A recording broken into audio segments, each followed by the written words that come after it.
Okay, I think we are live. Unless I get a message here to not speak right now or start right now, I'm just going to get us started. Thank you, all of you, for being here. Those watching on your phones and your computers at home or on the subway or wherever you may be, those who will watch later.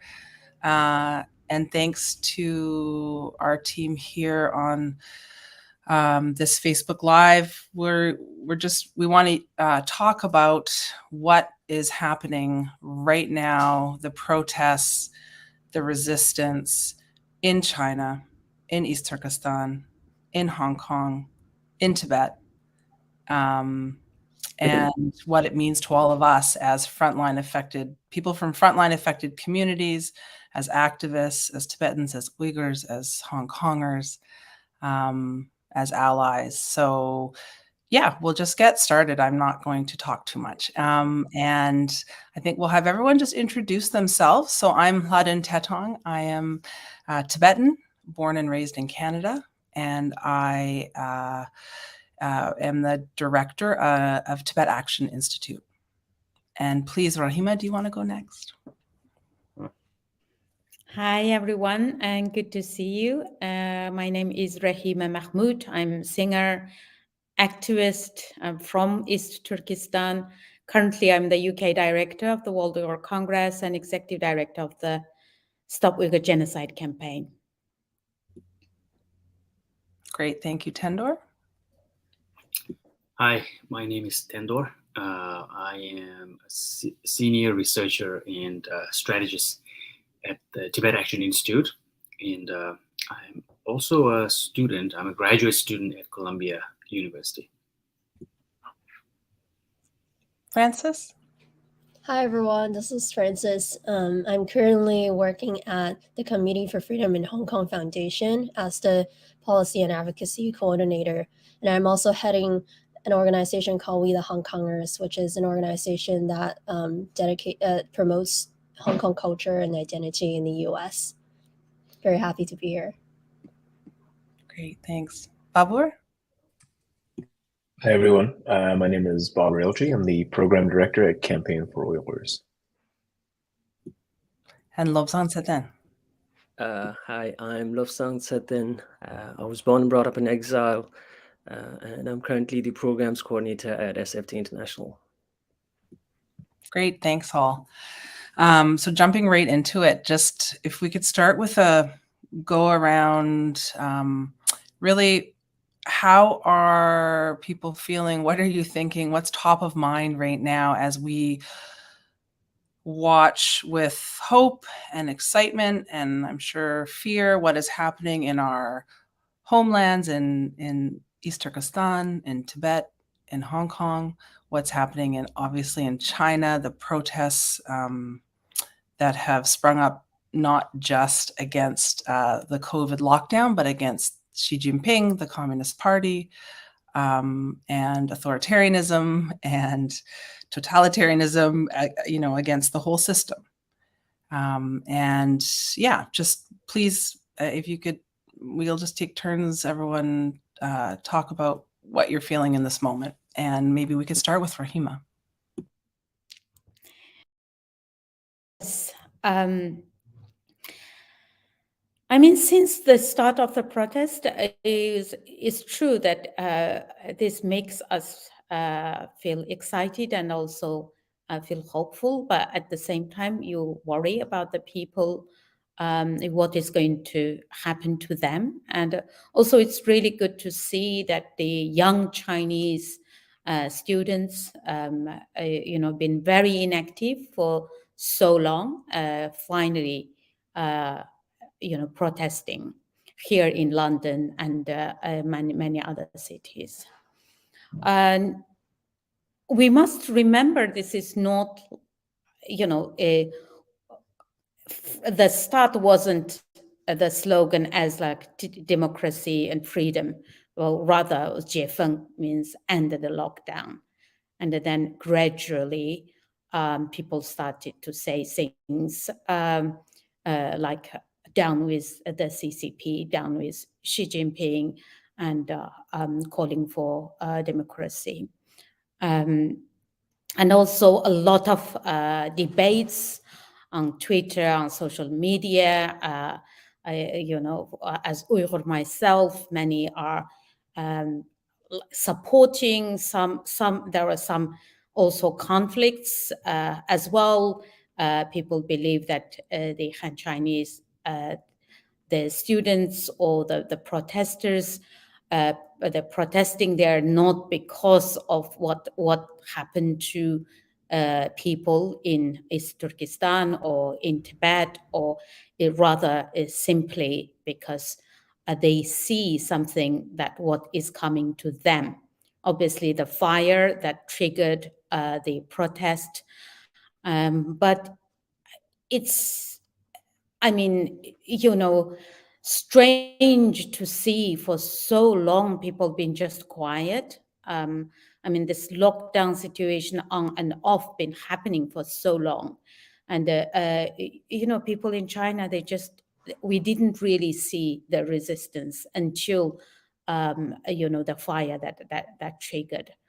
So I think it is a great opportunity for us as activists who are so used to protests. I was in Tiananmen Square in 1989. I left there on the 2nd of June. So when I saw the protest on the video the other day, it just brought back so much memories. And, I was really tearful. So I was at this London protest on Sunday evening. And when I appeared with my flag, and several Chinese students came to me and said, "This is not appropriate. You shouldn't be carrying this flag." But after I patiently explained to them, how important it is that for all of us should respect one another. I said, in the end, we are here for freedom and for democracy.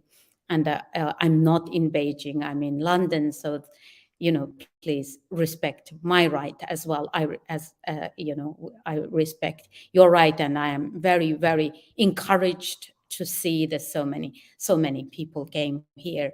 And as soon as I said I was at Yemen in 1989, and the kind of conversation just changed. So in the end, after explaining to them about what is happening, and there was several Chinese students came to me and said, "We owe you too much," and they said, "Can we give you a hug?"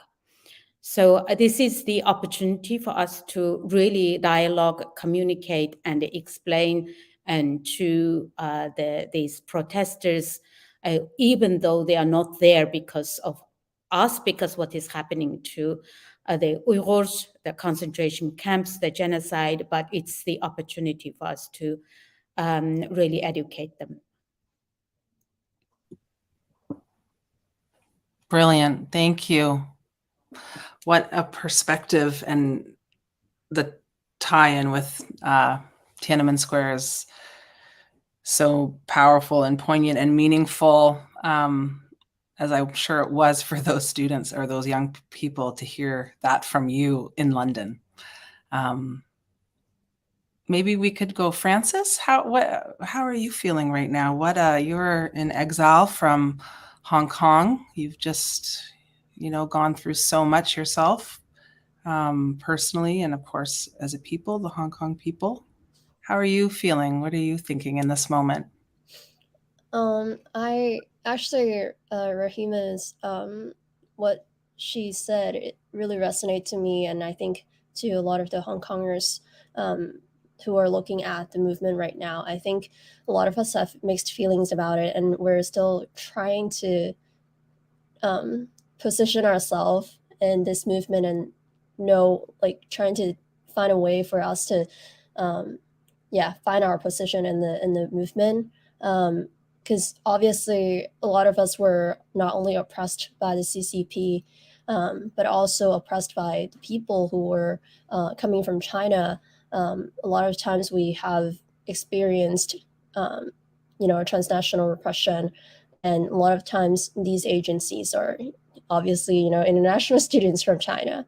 But from my perspective, I think this is the awakening moment for a lot of them who were born and raised in China and indoctrinated with CCP's values and priorities and their agenda. And even though this is not, for me, I think even though this is not a movement that, people would be like, free Tibet or free Hong Kong. But I think this is, a very little baby step for them to look at what the CCP would do to people's life and people's freedom. And obviously they know human rights and freedom is not the priority of CCP. And I think this is eye-opening for them. And it shows to the world that, wow, like, all these people coming from China, they are also discontent about CCP's ruling. And I think for us, especially for someone who, I come from Hong Kong, and obviously Hong Kong values a lot about the Tiananmen Square massacre. And this kind of, ring the bell and bring up memories about what happened. And I'm sure a lot of us are anxious about, what it would turn out like.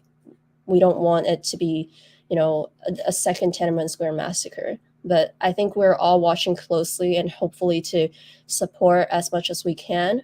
And I think, just as what I said, I think this is a baby step for them, and it's a win. It's a win and an achievement to our movement and our campaign to make changes to their life and change their perspective. So, we're just all here to support as much as we can and pay a close eye to it. And hopefully, now the next step is for the international community, for democracies to speak up, to, provide help and pressure the Chinese government to act and to change the sort of ruling or the zero COVID policies that they have.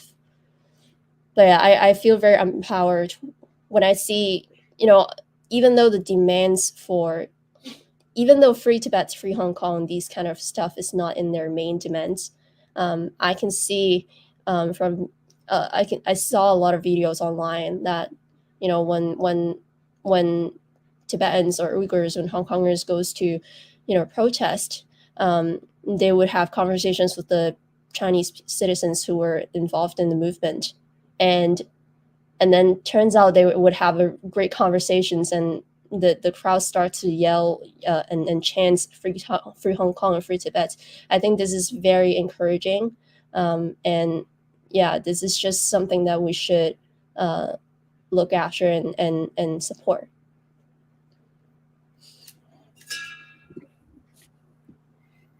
Great. Thank you, Francis.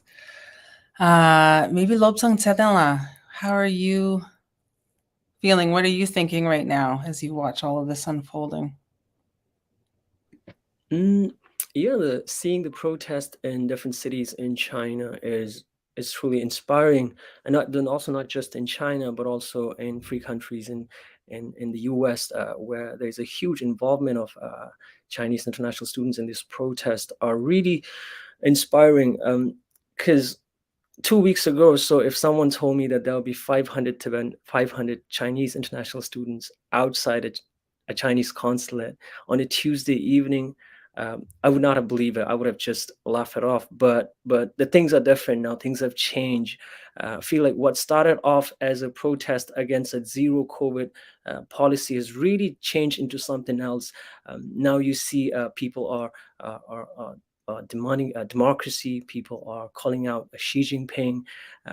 People are chanting "Free Tibet" slogans at these protests. And in fact, yesterday when I was at the protest at Chinese consulate, one of the Chinese students saw my flag, and then they were like, "Oh yeah, Tibet, free Tibet." So I see there is definitely a change in that features, because because these students have been in US, studying in US for a very long time, and some of these students have even kind of protested or to Tibet-related events in various colleges and their universities. And today, to see that these same students are getting involved in these protests and are showing solidarity, as some of these students were even carrying posters that says, solidarity with Tibetans, solidarity with Uyghurs, solidarity with Taiwan, solidarity with Hongkongers. And I see really there's this like a really positive change in there. And I think it's a really good opportunity, as Rahima said, for us to really educate them, because the Chinese international students, the Chinese from mainland China, are one piece that we haven't been able to connect. We were able to form allyship within the cross movement. We have the Uyghurs, Hong Kongers, Taiwanese really coming together and working towards in pursuing our goal. And I really think this is one missing piece, where you have the Chinese inside China, we have the democracy activists, freedom activists. Those are the missing piece that I felt like is really slowly coming in. And I think it's a great opportunity for us to interact with them, and then really working on providing spaces where two of us can come together and talk more about different issues involving around CCPs and its repressive policies. So I'm really, really hopeful. Great. Thank you, Lobsang Tsetanla. Babur, do you want to let us know now where you're at, what you're thinking and feeling in this historic moment? Sure, yeah. Yeah, I mean, what happened in Urumqi was a serious tragedy, and one that could have easily been prevented if it weren't for these COVID-0 policies and the way that they've essentially gone to the extreme here. This was an inevitability, and to see this be the catalyst for what's happening today across China and across the world is kind of bittersweet. That again, it takes more Uyghur lives and Uyghur lost to provoke or to stir up people to take action.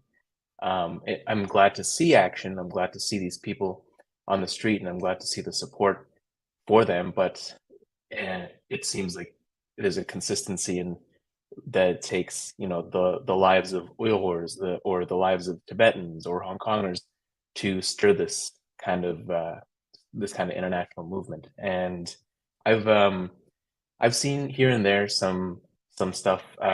Notably, there was I'm not sure how big they are, but there was the Lausan Collective demands from Chinese and Hong Kong socialists that have essentially, reiterate solidarity with Uyghurs, with Tibetans, and especially with workers. And I think that it makes a lot of sense, seeing that so many of these people who are being affected by these policies were in these huge, like the Foxconn factory settlements, or in manufacturing areas, and they were essentially locked into these compounds. And this kind of resentment and agitation was building and building and building, and this fire, this tragedy was essentially this catalyst. And I'm both hopeful that we'll see something from this, and also concerned that what will end up happening is another large-scale crackdown and more suppression of protests through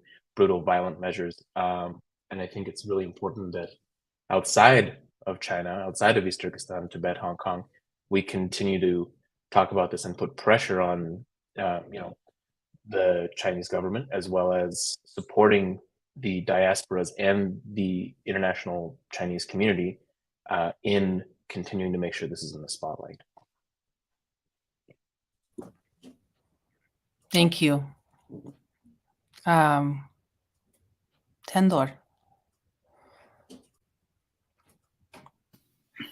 Yeah, thank you.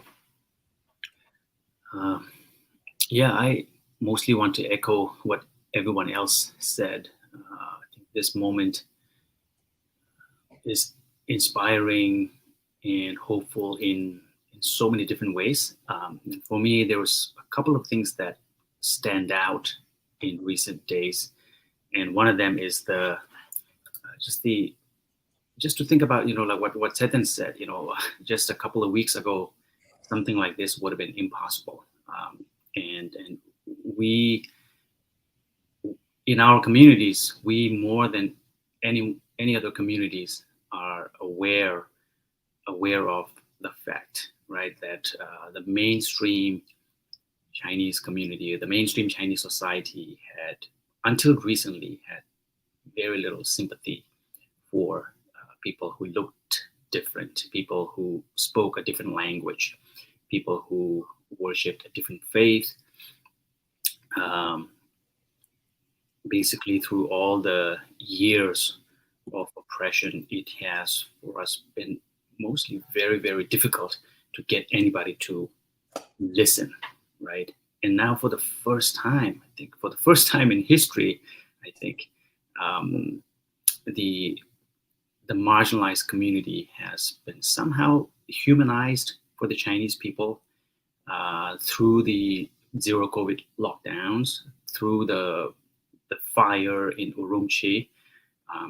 Especially, I think the Uyghur faces have been humanized for mainstream Chinese people in society. And I think that's a really huge step. It's not everything yet, but it's a really huge milestone for the Chinese mainstream society to go through this period. And the fact that I was just really moved to see how ordinary citizens in Shanghai, just, one of their first, like the fact that the triggering event for this huge mobilization was the victims in Urumqi.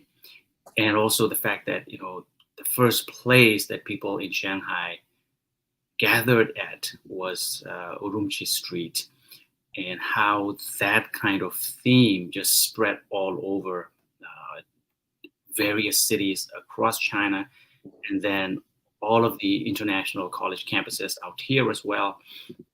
And then, like, it's ironic, it's unexpected, it's paradoxical, but it's a very, very unique moment in history, I think. And for the first time, it seems the Chinese people, have decided to open their heart to the suffering of people who don't look like themselves. And I think that's a really good sign for freedom. That's a really great sign for democracy, actually, as a movement. Nobody knows how the current incarnation of this movement will eventually go or end, in what kind of outcome. But for a movement to be diverse, to be, for the movement itself to be open and inclusive in the way it is right now, it's a really huge step. And also the other thing that has stood out for me is just the loss of fear. People seem a lot less afraid, and I'm sure there is still fear, right? Because the regime is ruthless, and the regime's arm is really long, even out here in the international community. But people don't seem afraid in the same way as they did before. And, having been at the Columbia campus myself as a student, I've seen, I'm no stranger to the fact that Chinese students ordinarily are extremely afraid to do anything, to say anything, to be involved in anything political or that can be deemed as political. And now for the first time, I'm seeing students coming out on campus, joining a protest, without trying to cover up their faces, without trying to mask their identities, without trying to keep some kind of anonymity. People are just out there openly showing their faces. And to me, that's another huge milestone for people to go out and show their faces and be like, okay, I'm afraid, but you know what? I'm willing to overcome this fear right now and join with the people to reach for freedom, to make a bid for freedom in this opportunity. So I think it's been a very moving period in that sense. Thank you, everyone. All of you said so many of the things that are top of my mind and heart right now as I watch this. I think I'm I am stunned by the showing of solidarity from not all, of course, but the some of the protesters in China and outside Chinese. And I do, the idea that the Urumqi fire, this could be the catalyst for people to go, Chinese to go into the streets and talk not just about their own grievances with the COVID zero policy, but to actually draw that direct connection to East Turkestan or to what they call Xinjiang or to the Uyghurs, is really, really astounding. And I know people will say, don't draw too much from that. This is going to be a small group of people, not the majority by any means, but I think we need to take that and use it and make the most of it and see that as a crack that we can open up in terms of the potential for cross-movement, cross-national solidarity here. And also the use of Do You Hear the People Sing? The anthem, the Les Mis song that was so moving and beautiful to see and use with such creative defiance in Hong Kong, like the anthem of the protests in a way. To hear that and to see I'm sure you've all seen some of the footage of that being played in China by people who are involved in the protests or people trying to show solidarity, to signal their solidarity with the protests. That also is I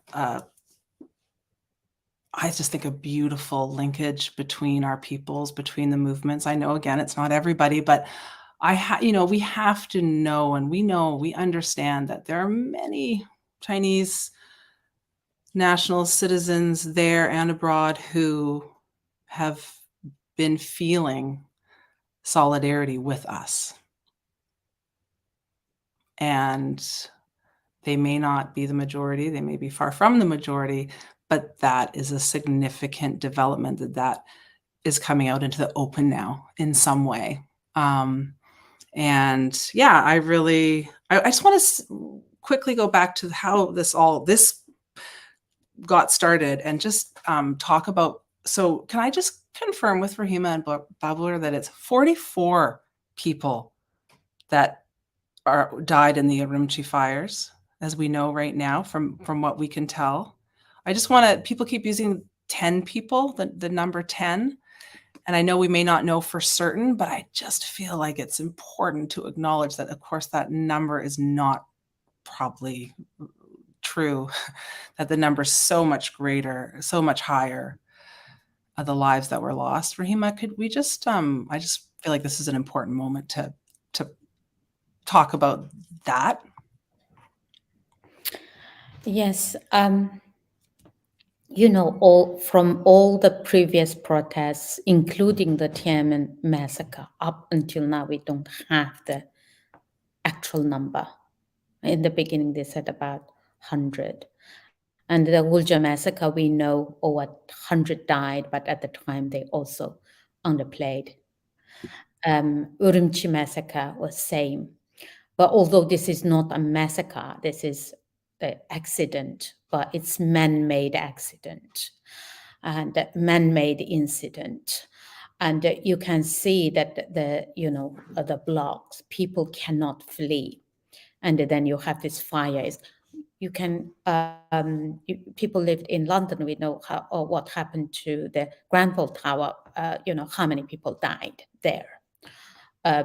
So 44 is the, I don't know where the number came from, but I do believe it could be even more than that because of the situation. People couldn't flee, and the firefighters cannot reach the higher floors. And under that kind of situation, it's very, very, convincing that the casualty must be far higher. And as in terms of understanding for people who are watching, and especially for those Chinese citizens, people who feel solidarity right now, and the idea that this COVID lockdown, that we're all protesting against the COVID lockdown first and foremost, or the COVID zero policy. I think it's really important to note that if you look at the fire and you look at the stories of the people who died or who perished in that fire, you really see the difference between being a citizen of China and a Chinese person, or a subject of China and an Uyghur or a Tibetan person living under, as a colony of China all these years. And that's really obvious when you see the suffering, sort of the compounded suffering upon the suffering. So the one mother with her 3 children who died in the fire that we've heard about sort of outside and seen their pictures now, the husband is not in there. Why? Because he's in detention in one of the camps since 2017, I believe, is the story that the stories I have read. So just to think about that in this context of, what we've been saying is these protests may be sparked in China by COVID zero policy, and Tibetans, Uyghurs, Chinese, all of our people have suffered as a result of COVID zero policy. It's sort of driven people to the breaking point. But the stories of suffering and the type of suffering that people are experiencing is really incredibly different, and also what it means for Tibetans and Uyghurs in this moment. This particular issue of COVID zero policy, this is just one piece, one part of a very long story of subjugation, oppression, and decades of having little to no control over their lives, our lives and destinies, under Chinese rule, under the rule of the Chinese Communist Party. So I think that, and now Hong Kongers in this position as well, we can see just the difference in terms of where we are and what this means. And so when people say, well, we should only be talking about COVID zero policies and we should stay united and focus on that, of course, our answer and so many of our responses that it's not about COVID zero. It is fundamentally about the system. For us, it's also about colonialism and occupation, and what this new generation of young Chinese who have taken to the streets have really realized so clearly now is that, as they've been locked up and sort of under house arrest in their own ways, they now know on some level, they have learned that they are not free and that their individual lives don't matter to the Chinese Communist Party. And this is something that Tibetans, Uyghurs, Southern Mongolians, and Hong Kongers now have learned, and for some of us, all too long ago. They realize they live in a jail that is a little bit bigger than ours, quite a bit bigger maybe, but it's, the size of the jail is different. Also, I would like to, sorry, Francis. Go ahead. No, I just wanted to say that we are now hearing that how these people who went to protest, the summoned by the police, and that people realize that the police is collaborating with the telecom companies, and because of the location. So the police can easily, even though most of the protesters all wore masks and tried to disguise their face so that any facial recognition cameras cannot identify them, but having the phone with them without turning the phone off or to flight mode or anything, that actually now they are already listing these people. And they could be blacklisted, At the moment, they may not have this kind of mass arrests, but we know how the CCP, how Chinese Communist government operates with the the Uyghur experience. And the 工作小组, the working group established in 2014, profiling Uyghurs up until 2016, and then the mass arrest started from late 2016 up until now.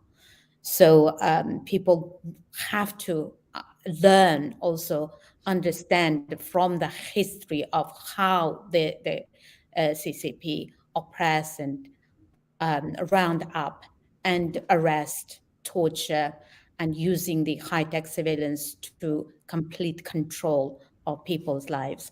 I think it's time for the Chinese people to wake up. This is not just, happen to Uyghurs and the Tibetans. And, we've seen how Falun Gong people were persecuted. They are Chinese people as well. So anyone that the government, consider them as threats, then, they would go after them. And therefore, I think now we should also raise this kind of awareness and shout out, because we've been there, we experienced this, we are experiencing.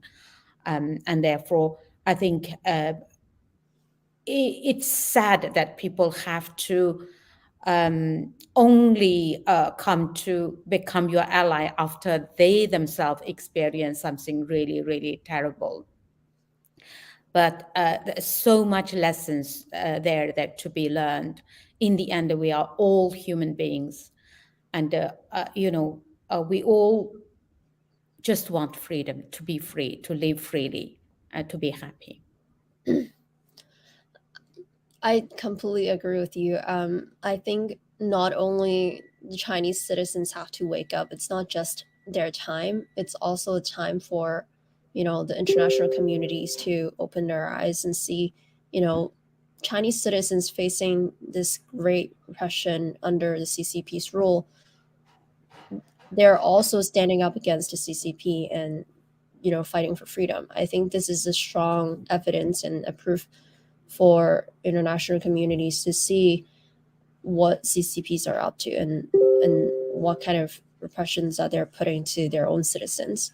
I just want to share something, very surprising and obviously to a lot of us are very encouraging, is, at the beginning of the movement, probably like 2 days ago, a lot of the Hong Kong activists starts receiving messages from Chinese citizens saying that we're sorry that, we didn't understand what you were protesting about back then in 2019. We didn't know what you're doing. And some of us were opposing you and on the other side.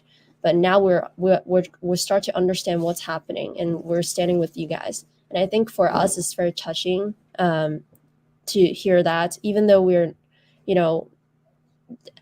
this is something that have hurt us, have hurt the Hong Kong community. But I think this is a moment of reconcile and to see, something has changed. We have changed our perspective. We have changed what the CCP is creating, the tool that they create. This is something just very encouraging to me. And also yesterday we saw protest in universities in Hong Kong. This is extremely rare given the national security law in Hong Kong. And, these people are Chinese citizens and they were not afraid. And they were, they're only masked up, but they're in these universities that are highly censored by the CCP. And they, even under that kind of degree of repression, they were not scared and they stand on the front, in front of the cameras, in front of all the Hong Kongers and holding these white papers and say, come join us. We're Chinese citizens. We want freedom. I think that's very touching. And I for us, I start to think about, what kind of things that we can do, like what Hong Kongers can help.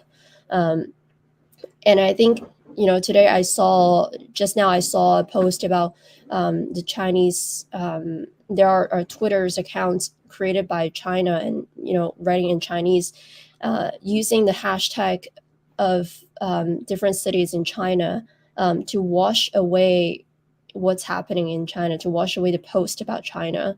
I think for us is to counter that effort and to keep talking about the movement on Twitter, on all kind of platforms that we're on, and just to counter that efforts to make sure this is not being washed away, because this is the way how CCP work.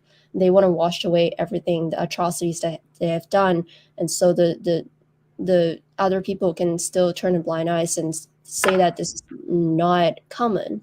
So I think for us, we should keep talking about it and raise awareness. And I think this kind of, even this kind of panel that we put up together, it's important.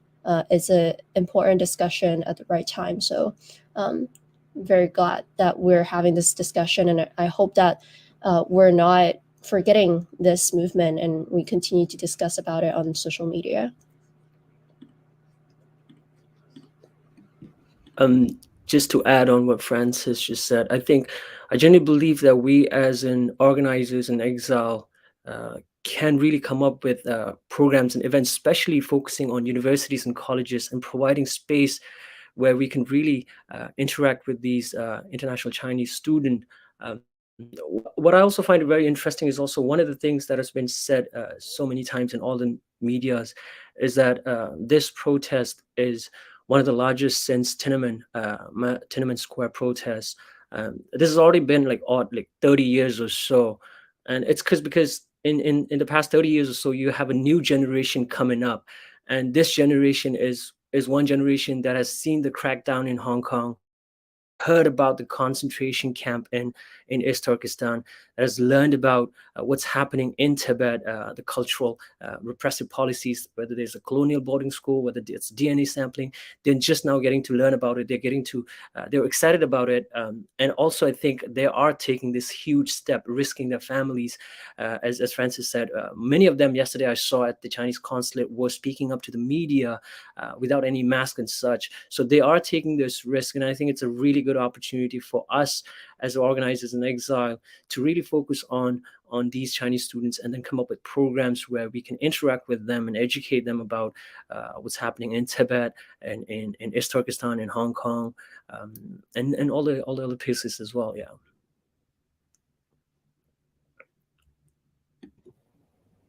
Great. Yeah. Babu or Tender, do you have anything comes to mind you'd like to say? I'll pass. Barbara, go ahead. Yeah, I mean, I guess just resistance is never a futile act.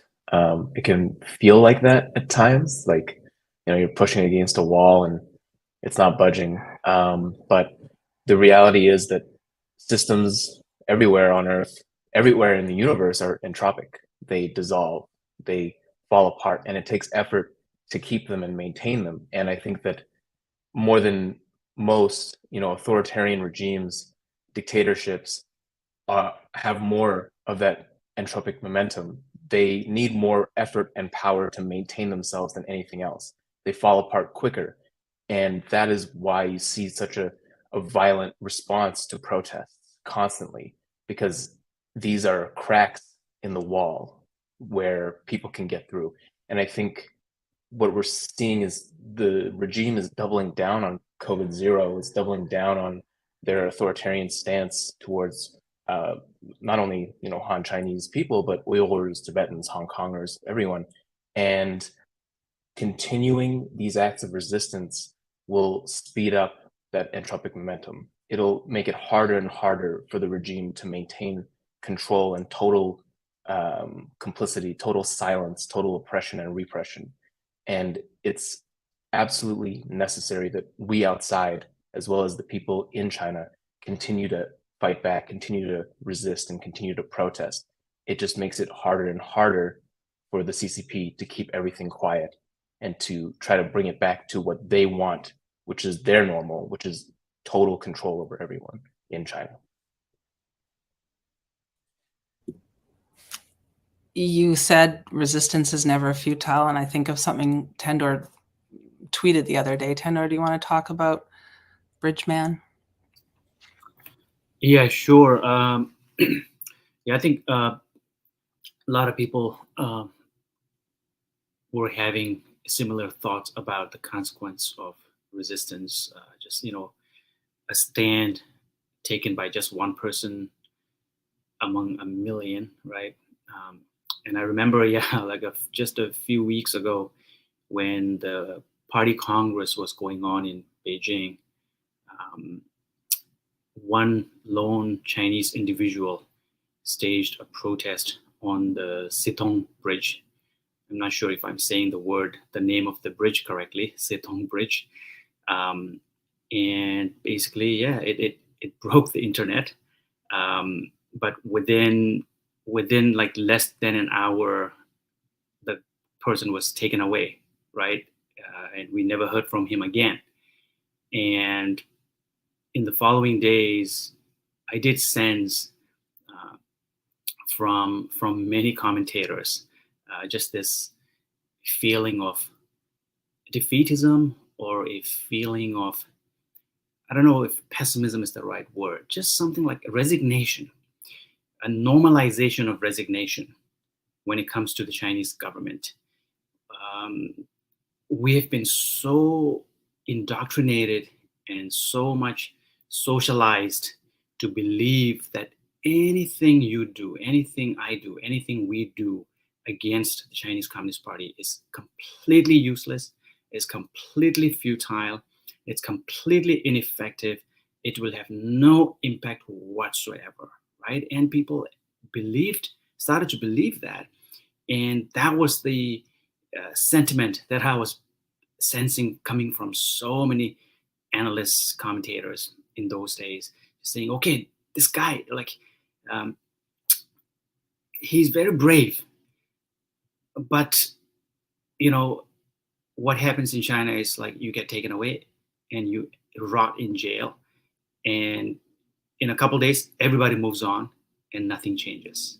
CCP remains in power, and that's it. That's the fact of life, and that's like the rule of heaven, and nothing will ever change that, right? And that was the truth that everybody was just like accepting and receiving as a fact of life.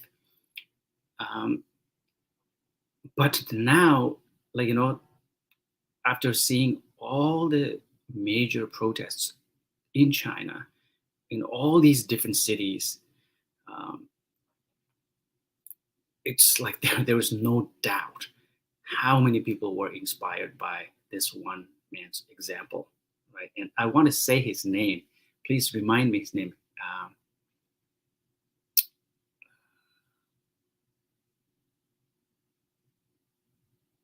Francis, you said his name?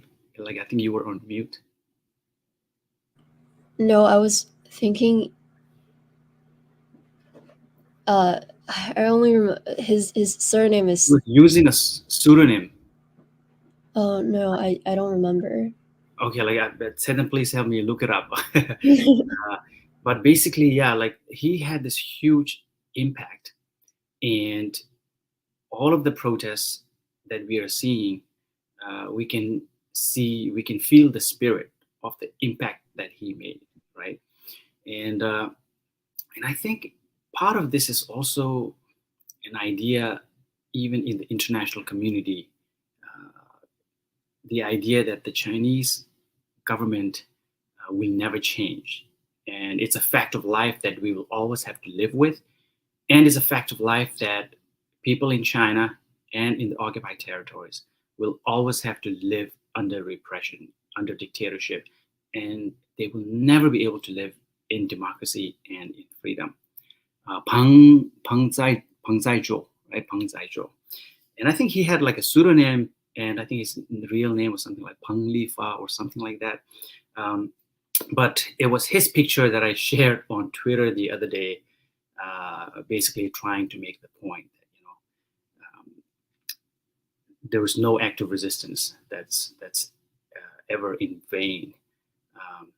And I think we see that in the example of the Uyghur people's resistance. We see that in the example of the Hong Kong people's resistance, right? I remember in the first days of Hong Kong's resistance against China's recolonization of the island, there were lots of voices who said, "Oh, none of this will ever make any difference." And people always jump to the outcome or the imagined outcome of failure, but actually, nothing is all like preordained, right? There is always uncertainty, and that's where like I find this book from Rebecca Solnit about hope in the dark. I find that book extremely inspiring because we usually, when we talk about hope, we hear two kinds of completely opposite things. One is truth will always prevail, right? Whoever has truth on their side will always win. And I usually go like, that's not necessarily true. And then on the other extreme, we hear nothing you do will make any difference against this regime. So just give it up and just get along with the program, and that's also not true. There is actually so much uncertainty in any resistance, any conflict. And uncertainty is actually our friend, right? Because it's uncertainty that creates hope. It's uncertainty and unknowing how it's all going to end, right? And in a way, it never ends, right? Even when a nation achieves freedom or democracy, there is actually so much work left to do than ever before. And even when a nation doesn't achieve those kinds of maximalist goals, we still make so much progress.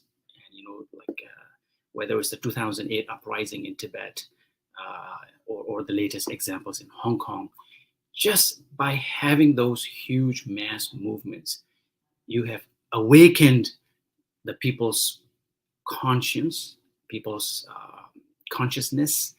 And I think once people go through this kind of process, you're different. Like you're no longer the same person. Like as an individual, you go through an event like that, you are a new person, right? And one of my hopes and actually something that I'm really confident about is that we are seeing the Chinese people go through one of those phases that we ourselves went through at different stages in our lives, that the Tibetan people went through in the 1980s, then in 2008, then during the self-immolations, right? And Hong Kong went through something like that more recently. The Uyghurs have gone through events like that.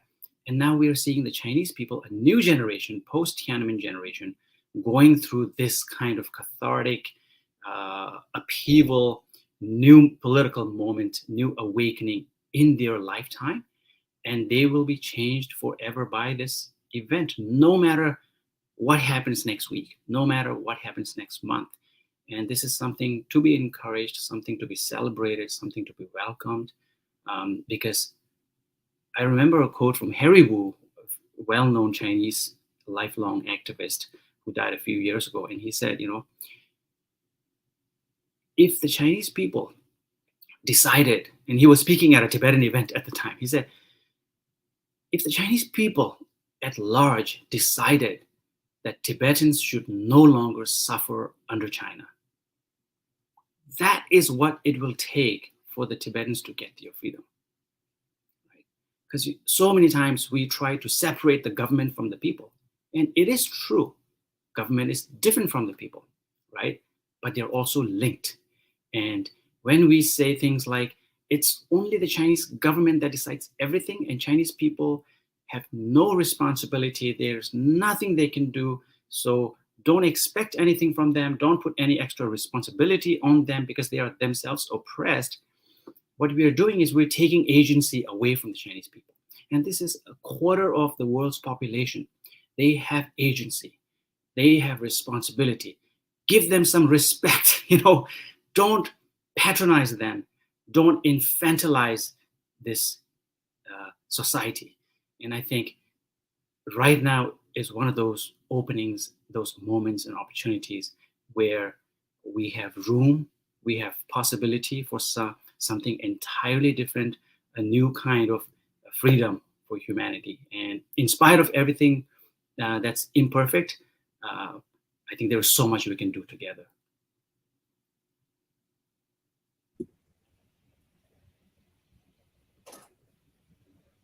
I think we really wanted to end on time, but I will, if anybody wants to say a final word, please feel free, and then I will wrap it up. I just want to say that what a great discussion we had. I wished we had a Chinese person who is, doing this protest, going through these protests. And I realize it doesn't take long to convince people about the sufferings of our own Uyghur, Tibetans, Hongkongers, all that. So therefore, I think maybe our end goal is different, but the enemy, the CCP, is the same. And therefore, I believe it is extremely important that we put aside any differences and to support one another and to empower this movement and make sure that, the CCP, we fight until the end of the CCP rule. I would just say, the happening of this movement showed us that the world is constantly changing. There's nothing that we can expect. Just as what Satan said at the beginning, no one have expected this would happen. If you're talking to me 2 weeks ago, and I have never imagined these Chinese opponents who were opposing our protest back in 2019 would tell me that I'm so sorry for not understanding you guys, and now we're with you guys. And I think there are many surprises, and we should just keep an eye, continue to pay attention to that, and wipe away our stereotypes and bias on them, and think about what we can do for them, because we can't do anything without them. We can turn over this regime by our own self. So we need to have ally and to support the people who are oppressed by the CCP. That's really the one big goal for us to be in this movement, is to stay solidarity with all these communities affected.